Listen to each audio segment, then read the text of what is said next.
నమస్తే అందరికీ welcome to ఆ ఛానల్ ఎండ్లెస్ అఫెక్షన్. అందరూ ఎలా ఉన్నారు? ఈరోజు బిగ్ బాస్ స్నేహం వైరం గురించి మాట్లాడారు. ఫైర్ స్టామ్ వచ్చింది కదా, సో యుద్ధాన్ని మళ్ళీ కొత్తగా స్టార్ట్ చేయాలని చెప్పారు. ఇప్పటి నుంచి స్నేహం ఎవరితోనో వైరం ఎవరితోనో ఇప్పటి నుంచి అంతా కొత్తగా ఉంటుంది అని చెప్పారు. సో రమ్య గారు ఉన్నారు కదా, ఆ రమ్య గారు భరణి గారిని తనుజాల్లో దివ్యాల్లో మీరు ఎవరిని సేవ్ చేస్తారు? మొన్న మేము శ్రీజాని అలా బెలూన్స్ అలా చేయమన్నప్పుడు శ్రీజాని ఎలిమినేషన్ చేసాం కదా, సుమన్ గారు అది శ్రీజ ఉన్నప్పుడు మీరు ఎవరిని సేవ్ చేస్తారంటే నేను ఆటోమేటిక్గా తనుజాని సేవ్ చేస్తాను అని చెప్పారు. తర్వాత హౌస్లో ఉన్న లగేజ్ మొత్తం మెయిన్ హౌస్లోకి తీసుకొచ్చుకోమన్నారు. బిగ్ బాస్ హౌస్ క్లోజ్ చేసేసారు, క్లోజ్ చేస్తాము అని చెప్పారు. ఈ దివ్యాని గేమ్ కోసం మాత్రమే నువ్వు భరణి గారితో ఉంటున్నావు, ఫస్ట్ నుంచి చూసి వచ్చావు కాబట్టి, సో నువ్వు ఫేక్ అది ఇదని వచ్చిన వైల్డ్ కార్డ్స్ అందరూ అంటుంటే దివ్య చాలా ఎమోషనల్ అయ్యి గేమ్ కోసం ఉండడం లేదు కదా, నాకు మంచి బాండింగ్ అనిపించింది, మంచిగా ఉంటున్నాను, ప్రతి ఒక్కరు మన బాండ్ని ఇలా అంటుంటే నాకు అస్సలు నేను తట్టుకోలేకపోతున్నాను, ఎమోషనల్గా ఏడ్చేసింది తను దివ్య భరణితో చెప్పుకుంటూ. మార్నింగ్ లెగ్గానే డూడు ఏదో సంథింగ్ సరైనోడు సాంగ్ వచ్చింది. సరైనోడులో ట్రింగరింగ పిల్ల కొట్టి ట్రింగరింగ వచ్చిన పిల్ల రంగు సెకిలెక్కి అనే సాంగ్. సో ఆ సాంగ్ వచ్చిన తర్వాత అయేష గారు మేకప్ వేసుకుంటున్నారు. అయితే ఇమ్మాన్యుయల్ వెళ్ళాడు అయేష మేకప్ వేసుకుంటుంటే, మేకప్ లేకపోయి నేను బాగున్నానా అంటే నువ్వు మేకప్ లేకపోయినా బాగుంటావు అయేష అని చెప్పారు. మరి తనుజ కూడా బాగుంటుందని అయేష అంది. అంటే తనుజ కూడా క్యూట్ ఉంటుంది అనుకోండి అని అన్నాడు. అయితే తనుజ వెళ్ళి వాళ్ళ మమ్మీకి చెప్పింది. మమ్మీ అంటే సంజన ఇమాన్యుయల్ మమ్మీ సంజన కదా, సంజనకి చెప్పింది.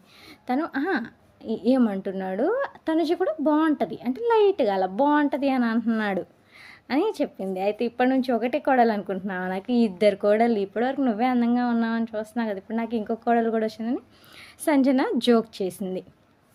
రీతు బట్టలు ఉతుకుతుంటే ఇమాన్యుయల్ జోక్ చేశాడు, పాతోళ్ళందరూ ఇలా అయిపోతున్నారు, కొత్త వాళ్ళు చూడు ఎంత అందంగా ఉన్నారో అది ఇది అనుకుంటూ చేతులు డబ్బులు పాయని అయ్యో అనే సాంగ్ పాడుకుంటూ అట్లా చేశాడు. నెక్స్ట్ మాధురి గారు వచ్చారు. మాధురి గారు వస్తే ఈ కళ్యాణ్ ఏం చేశాడు, మేడం కూర్చోండి అని మర్యాదగా, ఎవరైనా మర్యాద కదా అది, అయితే మేడం కూర్చోండి మాట్లాడుకుందామంటే ఏం కూర్చోపోతే మాట్లాడుకోరా అని అంటుంది ఆవిడ. అసలు ఆవిడేంటో నాకు కొంచెం కూడా అర్థం కావట్లేదండి. వాళ్ళ మీద నోరు జారుతూనే ఉంది, ఫైర్ అవుతూనే ఉంది. అప్పుడు కళ్యాణ్ అన్నాడు, మీరు అలా మాట్లాడితే నేను వేరేలా మాట్లాడాల్సి వస్తుందండి, మీరు అలా మాట్లాడకండి అని అంటే వేరేలా ఏం మాట్లాడతావు అని అంటుంది ఆవిడ. తర్వాత దివ్యతో కూడా అయింది. దివ్య రేషన్ మేనేజర్, ఆ రేషన్ గురించే కదండి, ఆ దివ్యతో కూడా పెట్టుకుంది. అసలు ఎందుకు ఆవిడ అలా నోరు జారుతుందో అర్థం కావట్లేదు. కళ్యాణ్ ఏమన్నా కూడా కళ్యాణ్ ఊరుకుంటాడా? కళ్యాణ్ ఊరుకోడు. ఎందుకు ఊరుకుంటాడు? వెటకరంగా మాట్లాడితే కళ్యాణ్ ఊరుకుంటాడా? అయితే కూర్చోకపోతే మాట్లాడరా ఏంటి అని అంటే దివ్యతో కూడా రేషన్ గురించి అయింది కదా. అయితే దివ్యనంటది, దివ్య రేషన్ గురించి కదా మాట్లాడింది అంటే మేము వెళ్ళిపోయాం కదా, సరే అది నా తప్పే, అంటే రేషన్ బయట పెట్టి ఉండాల్సింది పెట్టలేదు అని చెప్తే మాట్లాడుతుంటే ఈవిడ వాయిస్ రైజ్ చేసింది. మళ్ళీ ఇక్కడ ఆ టాపిక్ తీసింది మీరే అంటే అంటుంది, నేను అంటే వేరేలా ఏం మాట్లాడతావని ఆ టాపిక్ తీసిన నేనని మాధురి గారు చెప్పారు. అయితే ఏంటి మీరు ఇష్యూ చేస్తున్నారు ఆగండి అని అంటే దివ్యని ఉంటుంది, నువ్వు వాయిస్ ఎందుకు రైజ్ చేస్తున్నావు అని అంటుంది ఆ మాధురి గారు. ఇష్యూ అయిపోయాక ఇంకా ఆవిడే అందరి మీద నోరు పారేసుకుంటుంది, మళ్ళీ ఆవిడని ఏదో తిట్టేసినట్టు మొత్తుకుంటుంది, ఏడ్చేస్తుంటే పాపం కళ్యాణ్ తప్పలేకపోయినా సరే కళ్యాణ్ వెళ్ళాడు, ఏడవకండి మీరు ఎందుకు ఏడుస్తున్నారు అని పోయాడు, ఎక్స్ప్లెయిన్ చేశాడు తనకి. అది కాదండి అంటే నాకు వెటకారమే కదా, అట్లా వెటకారం లాగా అనిపించింది, ఇప్పుడు మర్యాద కదండి ఎవరైనా వస్తే కూర్చోండి అని చెప్పడం, అలానే మీ మీద నాకు రెస్పెక్ట్ ఉంది కాబట్టి కూర్చోండి, మీ మీద నాకు రెస్పెక్ట్ ఉంది అందుకే కూర్చోండి మేడం అని నేను మర్యాదగా చెప్పాను, కానీ మీరు అలా అనేసరికి నేను తీసుకోలేకపోయాను అని కళ్యాణ్ అన్నాడు. ఇదే విషయం గురించి భరణి గారు దివ్య దగ్గరికి వెళ్ళారు. అయితే దివ్య చెప్తుంది, నేను ఎందుకు ఏడుస్తాను, నాకేం అవసరమైన, నాది తప్ప, వచ్చిన దగ్గర నుంచి చూస్తున్నా ఆవిడ నా మీద నోరేసుకొని పడిపోతుంది, ఆ మాధురి అని ఎవరి మీదైనా నోరేసుకొని పడిపోతుందని దివ్య చెప్పింది. అందులో కళ్యాణ్ వచ్చాడు. కళ్యాణ్ కూడా అదే అన్నారు, అది వెటకారం కాకపోతే ఇంకేంటి సార్ అని భరణిని అడిగారు. ఇంకో టాపిక్ ఉందండి బాబు, ఈ రమ్య ఉంది కదా, రమ్య అంటుంది కళ్యాణ్ కంటే అమ్మాయిలు పిచ్చి అంట. ఆ మాధురితో అంటుంది. అసలు ఎవరికి అమ్మాయి పిచ్చి? కళ్యాణ్‌ని 5 వీక్స్ నుంచి చూస్తున్నావు. ఏ రోజన్నా అలానే బిహేవ్ చేశాడా అండి? అదంటే తనుజ మీద ఇలా చేతులేస్తున్నాడు, అలా చేతులేస్తున్నాడు. అదే నా మీద ఇస్తే నేను ఊరుకోను అంట. ఈవిడ గురించి అంటే బయట గురించి మనం మాట్లాడకూడదు కాబట్టి మాట్లాడట్లేదు కానండి. ఈవిడ గురించి తెలియనోళ్ళు ఎవరున్నారు చెప్పండి మీరు? ఈవిడ ఇలా చేస్తూ కూడా మళ్ళీ ఆ మాధురి గారితో ఇలా చెప్తుంది. కళ్యాణ్‌కి అమ్మాయిలు పిచ్చి అని నువ్వు చూసావా ఎక్కడన్నా? ఒక ప్లాట్‌ఫామ్ మీద అలా మాట్లాడడం కరెక్టేనా? ఎందుకు రమ్య ఈ మాటలు? అవసరమా చెప్పు నీకు? కళ్యాణ్‌కి అమ్మాయిలు పిచ్చి అంటే నీకేంటి మరి? ఒక అబ్బాయిని ఒక ప్లాట్‌ఫామ్ మీద అలా మాట్లాడొచ్చా? ఒక రెస్పెక్ట్‌ఫుల్ ప్లాట్‌ఫామ్ అది. దాని మీద ఛాన్స్ రావడమే కష్టం. ఓకే, మీకు ఛాన్స్ వచ్చింది, మీరెళ్లారు. 5 వీక్స్ నుంచి ఆ అబ్బాయిని చూస్తూనే ఉన్నారు. అందరూ చూస్తూనే ఉన్నారు, ఇంక్లూడింగ్ మీ కూడా. చూస్తూనే ఉన్నాను నేను కూడా. మాకెప్పుడు అక్కడ అలా అనిపించలేదే. ఎవరి బాండింగ్స్ వాళ్ళకుంటాయి, కరెక్టే. అమ్మాయిలు పిచ్చి వాళ్ళ మీద చేతులేస్తాడు, వీళ్ళ మీద చేతులేస్తాడు. నువ్వు చూసావా? అదే అంటే తనుజ లీనియన్స్ ఇచ్చిందట. లీనియన్స్కి ఫ్రెండ్షిప్కి నీకు అర్థం కాదా? తెలీదా తేడా? ప్రతిదీ నువ్వు ఒక బాండ్ని కూడా నువ్వు అలా డిఫరెంట్గా చూసుకుంటూ పోతే ఇంకా ఏం కావాలి నీకు? మన మైండ్ సెట్ ఎలా ఉంటుందో మన ఆలోచనలు కూడా అలానే ఉంటాయి. సో మీ మైండ్ సెట్ అదేమో రమ్య. అందుకే నీకు కళ్యాణ్ గురించి తనుజ గురించి నీకు అలా అనిపించింది. అంటే కళ్యాణ్కి అమ్మాయిలు పిచ్చింది నీకు అనిపించింది, కానీ కళ్యాణ్ అలాంటి వాడు కాదు. ఇన్ కేస్ ఈ విషయం కళ్యాణ్ వినుంటేనా నీ సంగతి చెప్పేవాడే. కాకపోతే ఆ బిగ్ బాస్లో తెలియదు కదా. వీక్లో నాగార్జున గారు దీని గురించి అడగాలని నేను అనుకుంటున్నాను మిమ్మల్ని. ఖచ్చితంగా కళ్యాణ్కి అమ్మాయిలు పిచ్చి అన్నావు కదా, ఒక ప్లాట్ఫామ్ మీద నువ్వు అలా మాట్లాడడం కరెక్టేనా అని అడగాలని నేను వెయిట్ చేస్తున్నా. నాగార్జున గారు ఖచ్చితంగా తప్పకుండా అడగాలి ఈ విషయం మిమ్మల్ని. ఒక అబ్బాయిని అలా అనడం కరెక్టా? మీరు ఇంతమంది చూస్తున్నారు ఈ బిగ్ బాస్ షో చూసే వాళ్ళందరికీ మీరు ఏమి ఇద్దాం అనుకుంటున్నారు మెసేజ్? దివ్యకు మాధురికి ఇంకో ఇన్సిడెంట్ జరిగిందండి. ఏంటంటే దివ్య ఓకే వచ్చింది. ఏమండి మాధురి గారు, నేను 2 కప్పుల పప్పు పెట్టాను మార్నింగ్కి ఆఫ్టర్నూన్కి. అంటే మార్నింగ్ ఆఫ్టర్నూన్ కాదు, 2 times 2 పూటలకి సరిపోయే విధంగా ఆ 2 కప్పులని మీరు చూడాలంటే అందులో ఒక బకెట్ వాటర్ వేయాలి అని అంటుంది మాధురి. అంటే బకెట్ వాటర్ వేయాలి. ఎంత వెటకారం ఇది చెప్పండి.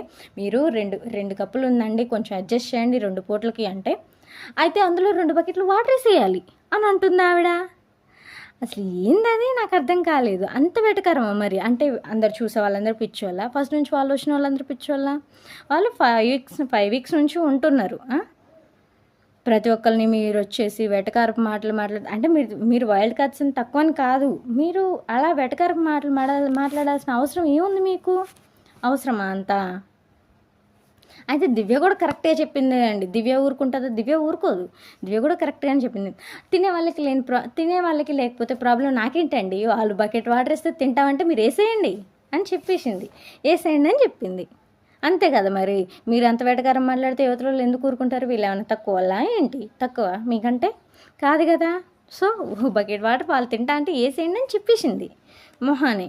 అప్పుడు సైలెంట్ అయిపోయింది. ఇంకా next Gaurav Ayesha okay cute ఉందిలేండి, కానీ చూడాలి. ఇంకా ఒక్కరోజే జడ్జ్ చేయకూడదు కదా తను ఏంటో. ఇంకా టైం ఉంది కదా. అయితే అయేషాను గౌరవ్ వీళ్ళిద్దరు బాటిల్స్ వచ్చాయి. బాటిల్స్ వస్తే బ్లాక్ బాటిల్ కోసం కొట్టుకుంటున్నారు. గౌరవ్ దగ్గర రెడ్ బాటిల్ ఉంది అండ్ అయేష దగ్గర బ్లాక్ బాటిల్ ఉంది. అయితే అయేష నాకు బ్లాక్ బాటిల్ కావాలంటే గౌరవ్ నువ్వు తెలుగులో 10 నిమిషాలు మాట్లాడు నేను ఇస్తా అని చెప్తుంది. ఎందుకంటే గౌరవ్కి తెలుగు రాదు కదా. ఇది ఒక గౌరవ్లో మెచ్చుకోవాల్సిన విషయం ఏంటంటే తెలుగు నేర్చుకోవడానికి బాగా ట్రై చేస్తున్నాడు. ప్రతి ఒక్కరిని అడుగుతున్నాడు తెలుగులో ఇదేమంటారు, అదేమంటారు, అలా ఏం చెప్తారు, ఇలా ఏం చెప్తారు అని. సో గౌరవ్ తెలుగు నేర్చుకోవడానికి చాలా ట్రై చేస్తున్నాడు ఆయన. అయేషతో క్యూట్గా ఉంది ఆ గొడవ. నాకు బాటిల్ కావాలి, నాకు బ్లాక్ బాటిల్ కావాలి, నాకంటే ఇష్టం అంటే తెలుగులో చెప్పండి మీరు. అంటే ఆ బ్లాక్ బాటిల్ మీకు ఎందుకు కావాలో మీరు అది తెలుగులో చెప్తే నేను చూస్తాను అంటది అయేష. డిష్ వాషర్స్ దగ్గర ఒకటి వచ్చిందండి. అయితే పవన్ అడిగాడు ఈ ఒక్క గిన్నె రుద్దింది ఎవరో సంథింగ్, అది డిష్ వాష్ గురించి అడిగాడు. అయితే ఎవరైనా ఉన్నారా రుద్దిన వాళ్ళు అని సంథింగ్ ఇలా అడిగితే అయేష అంటది పోరీతు రీతు నేనేగా ఉన్నది నేను కడగనంటది. అయితే ఆయేష అంటది రితు నువ్వు పోరీతు అని అంటది. అసలు నీకెందుకు, మేమిద్దరం మాట్లాడుకుంటా మధ్యలో నీకెందుకంటే అంటే నువ్వు పోకపోతే నన్నే కదా పవన్ పిలిచేది, అందుకే నిన్ను పొమ్మని చెప్తున్నా అని ఆయేష అంది. అయితే రీతు అందుకే నువ్వు పోనన్నావు కదా సైలెంట్గా వెళ్ళు పక్కకి, అంతేగాని మధ్యలో ఎందుకు దూరుతావు నువ్వు అని రీతు చెప్పింది. అంటే నేను సరే నేను వెళ్తున్నాను నేను పోను అన్నా కదా అని పోయింది. అయితే తర్వాత పవను రీతు గిన్నెల గురించి అనుకున్నారు. అంటే నేను ఒక్కదాన్నే ఉన్నాను అది ఇదని. అయితే ఏమని రుద్దమంటే ఏం ఒక్కతే ఉన్నదా అంటది. అందుకే ఎవరైనా ఉన్నారా రుద్దండి అని చెప్పేసిన అట్లా అని పవన్ అన్నాడు. అన్న తర్వాత ఇంకా ఓకే అది చిన్న ఇష్యూ లాగా అయింది. మళ్ళీ వాళ్ళిద్దరు ఫ్రెండ్సే కదండి. ఓకే వాళ్ళకి మంచి బాండ్ ఉంది కదా, వాళ్ళ ఫ్రెండ్సే కదా, వాళ్ళకి మంచి బాండ్ ఉంది కదా. సో ఆ ఇష్యూ అయిపోయింది. తర్వాత ఇంకా తను చెప్తుంది, అంటే నువ్వు చెప్పిన దానికి ఏం లేదు కదా, నాకు మధ్యలో వచ్చి ఆవిడ చెప్తుంది ఏమైంది వెళ్తే ఏమైంది అని అట్లా మాట్లాడుతుంది. నువ్వు అప్పుడు చెప్పాలి కదా, నేను తన్ని గిన్నె రుద్దడానికి కాదు పిలిచేది అని, నువ్వు అలా చెప్పొచ్చు కదా తనకి, నువ్వు ఎందుకు చెప్పలేదని పవన్ని మాధురి గారును ఈ రమ్య గారు మాట్లాడుకుంటున్నారు. ఆ తర్వాత ఆయేషాను నిఖిల్ వీళ్ళు వచ్చారు. అయితే ఈ అమ్మాయి ఏం చెప్తుంది భరణి గారను దివ్య వీళ్ళిద్దరే ఉంటున్నారు. ఏంటో అసలు ఎవరితో కలవరు, ఎవరితో ఉండరు. ఆ దివ్య అయితే ఎవరితో ఉండదు, ఆ భరణితోనే మాట్లాడుతుంది, భరణితోనే ఉంటుంది. బయట చూసి వచ్చింది కాబట్టి తనతోనే ఫ్రెండ్షిప్ చేయాలనుకుంటుంది, తనతోనే ఉండాలనుకుంటుంది, అది ఇది అని చెప్తుంది.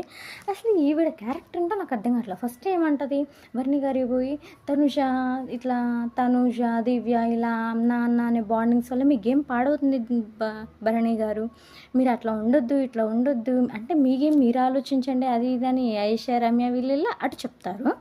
నెక్స్ట్ ఈ మళ్ళీ ఇటు దివ్యతో ఉండడం ఎందుకు అది ఇది అంటారు. మళ్ళీ ఇటు దివ్య మాట్లాడుతుంటే దివ్య ఎవరితో ఉండదు, ఒక భరణితోనే ఉంటుంది, ఏంటిది అది ఇది అని అంటారు. ఓకే ఈ భరణి గారు కూడా నాకు అర్థం కాని విషయం ఏంటంటే, ఓకే తనుజ దివ్య వీళ్ళు ఉంటారు, కానీ నాకు దివ్య కంటే తనుజానే ఎక్కువ, దేంట్లోనే నేను తనుజానే సేవ్ చేస్తా, తనుజానే చూసుకుంటా అని చెప్తారు. కానీ కొన్ని విషయాల్లోకి వచ్చే వరకు దివ్యకి సపోర్ట్ చేస్తారు. అదే అంటే తనుజాన్ని నేను సేవ్ చేసిన, తనుజ నన్ను కేర్ చేయదు, నేను తనుజాన్ని కేర్ చేస్తా, కానీ నేను దేంట్లో అయినా తనుజని పట్టించుకుంటాను, కానీ తనుజ నన్ను పట్టించుకోదని ఇలా మాట్లాడుతూ ఉంటాడు. అది ఎందుకు నాకు అర్థం కాదు. ఓకే అసలు Bharani garu తనుజకెళ్ళి support చేయాలనా చేయొద్దనా, okay తనుజకెళ్ళి support చేశాడని, కానీ ఆయన ఏం కోరుకుంటున్నాడు, తనుజ దగ్గర నుంచి కూడా అదే కేర్ కోరుకుంటున్నాడు. అంటే తనుజ అంటే కొంచెం కళ్యాణ్ వీళ్ళతో బాండ్ ఉంది కదా, ఈయన అంతకంటే ఎక్కువ బాండ్ కోరుకుంటున్నాడు.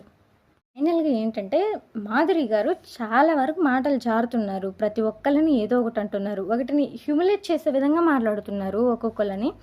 అంటే దివ్యని కానీ ఇప్పుడు కళ్యాణ్ని కానీ ఎంత వెటకరం అంటే ఆమె వెటకరంగా మాట్లాడినా కూడా వీళ్ళు తీసుకోవాలా, ఎందుకు తీసుకోవాలండి అట్లా? వాళ్ళు సమాధానాలు చెప్తేనేమో తిరిగి కళ్యాణ్ అలా అంటేనేమో, అంటే మీరు అలా మాట్లాడితే నేను వేరే విధంగా మాట్లాడాల్సి వస్తుందని కళ్యాణ్ అంటేనేమో, ఏం మాట్లాడుతావు వేరే విధంగా అంటే ఏం మాట్లాడతావు అని మళ్ళీ కళ్యాణ్ మీదకి వస్తుంది. మళ్ళీ ఆ ఇష్యూ సాల్వ్ అయ్యే వరకు దివ్య రేషన్ మేనేజర్ మీరే కదంటే, అంటే మీరు లేకపోతే మీరు బయట పెట్టిపోవాలి, మీరు దాన్ని బయట పెట్టిపోవాలంటే ఓకే దివ్య తప్పు కూడా ఉంది, బయట ఆ పోర్షన్ తీసి ఇవ్వకపోవడం, తను స్నానం చేసినప్పుడు వేరే వాళ్ళకి ఇచ్చి పొమ్మనకపోవడం ఓకే తన తప్పు. కానీ ఊరికి అదే పాయింట్ చేసి దివ్యని వెటకరంగా ఆ కప్పుల విషయంలో, ఆ 2 కప్పుల పప్పు పెట్టిన అన్న విషయంలో కూడా ఒక బకెట్ వాటర్ వేసేయాలి అది ఇదని చాలా వెటకరంగా మాట్లాడుతుంది ఆవిడ. అంత వెటకరం ఎందుకో ఆవిడకి మరి. ఓకే అండి ఈరోజుది ఇది. ఇంకా నెక్స్ట్ మళ్ళీ రేపు అట్లా చెప్తాను. నెక్స్ట్ నామినేషన్స్ అండి, అసలైంది ఉంది, ఆ వీడియో చేస్తాను. మీరు గెట్ రెడీ చూడడానికి, నేను కూడా చెప్పడానికి రెడీ ఉన్నాను. సో నేను చెప్పే విధానం మీకు నచ్చిందా లేదా, లేకపోతే ఇంకా ఏమైనా చేంజ్ చేసుకోవాలా, ఇంకా ఏమైనా ఎక్విప్మెంట్స్ ప్రజెంట్ అయితే ఎక్విప్మెంట్స్ ఏం లేవండి. సో ఏదో ట్రై చేస్తున్నాను. ఓకే ఇంకా మాట్లాడే విధానం మార్చుకోవాలా, ఇంకా ఫైర్ చూపించాలా, ఇది స్టార్టింగ్ కదండి, కొంచెం రావట్లేదు. Next day to day improve అవుతుంది.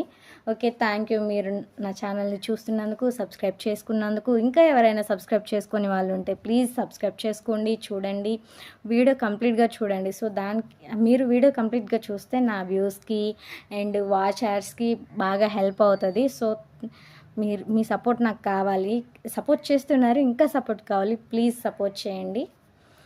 ఇంకా ఏమైనా టాపిక్స్ కావాలన్నా, కంటెంట్ కావాలన్నా నాకు మెసేజ్ చేయండి. మన ఛానల్ని సబ్స్క్రైబ్ చేసుకోండి, లైక్ చేయండి, వాచ్ చేయండి, షేర్ చేయండి. So please support our channel, keep supporting. Thank you. Signing off మీ స్వరూప.